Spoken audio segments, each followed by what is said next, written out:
There is a point where simple interest is no longer enough. Curiosity has already been created. Desire has already started to grow. At that stage, the game changes. The goal is no longer just to attract attention. The goal becomes control over emotional rhythm. Control over what the other person expects, fears, imagines, and longs for next. This final group of chapters is where attraction stops feeling light and starts becoming consuming. The first weapon in that shift is suspense. The moment someone believes they fully understand you, your power over their imagination begins to weaken. Predictability lowers emotional intensity, but surprise restores it. When a person cannot quite tell what comes next, their attention sharpens. Their emotions stay alert. Their mind keeps scanning for the next signal. This is why suspense is so powerful. It creates emotional dependency on the next moment. That suspense grows even stronger when words are used strategically. The chapter on language makes a bold claim. People do not listen because of logic alone. They listen when language touches what they already want to believe. Flattery, reassurance, emotionally charged phrases, promises, and comforting ideas can all lower resistance. Not because they prove anything, but because they feel good to hear. And once words begin feeding a person's hopes, ego, or insecurity, they become far easier to influence. But attraction is not built only through dramatic moments. One of the smartest ideas in this section is the power of details. Small gestures often feel more believable than huge declarations. A carefully chosen gift, a remembered preference, a subtle ritual, a thoughtful touch. These things suggest attention, care, and presence. And because they seem natural, they often create more impact than obvious grand performances. Details make the experience feel personal, tailored, real. Then comes another key shift: poeticizing presence. In simple terms, this means becoming larger in the other person's imagination than in ordinary reality. If you are constantly around, your effect weakens. Overexposure kills fantasy.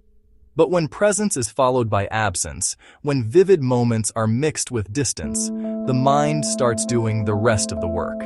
The person begins to remember, replay, idealize, and romanticize. They stop responding only to what is happening now and start responding to the image of you inside their own head. That is where strategic vulnerability becomes so effective. Too much control can look suspicious. Too much perfection can create distance. But visible weakness softens perception. Tears, uncertainty, shyness, fragility, or emotional openness can disarm the other person because they reduce the sense of threat. The person starts feeling protective, sympathetic, or emotionally needed. And once care enters the picture, attachment often deepens much faster. The chapter on illusion pushes this even further. It argues that people are not only drawn to a real person, they are drawn to what that person seems to represent. Adventure, escape, romance, completion, reinvention. If someone begins to believe that being close to you gives them access to the life they secretly want, their judgment becomes clouded. They stop seeing you only as you are. They start seeing you as the doorway to their own dream, and that is the most dangerous turning point of all. When desire is no longer about the person alone, but about the fantasy attached to them. At that stage, attraction becomes much harder to control because it is now tied to hope, identity, and private longing. The person is not just interested, they are emotionally invested in what you mean. The final move in this section is isolation. Once someone becomes separated from the voices, routines, and relationships that normally stabilize them, your influence can grow dramatically. In unfamiliar emotional territory, people become easier to lead because they have less outside grounding. They rely more on the person who seems to understand the new reality. In that condition, confusion and dependency can rise together. When you put all of these chapters together, the pattern becomes clear. First comes suspense, which keeps the mind engaged. Then language shapes emotional meaning. Then details make the experience feel intimate and personal. Then absence turns memory into fantasy. Then vulnerability lowers defenses. Then illusion fuses desire with dreams. And finally, isolation removes competing influences. That is the moment attraction becomes something heavier, more immersive, and much more difficult to escape. What makes this section so memorable is that it reveals a harsh truth about human psychology. People do not simply fall for a person. Very often, they fall for a feeling, a pattern, a fantasy, a tension they cannot settle, a promise that seems just close enough to become real.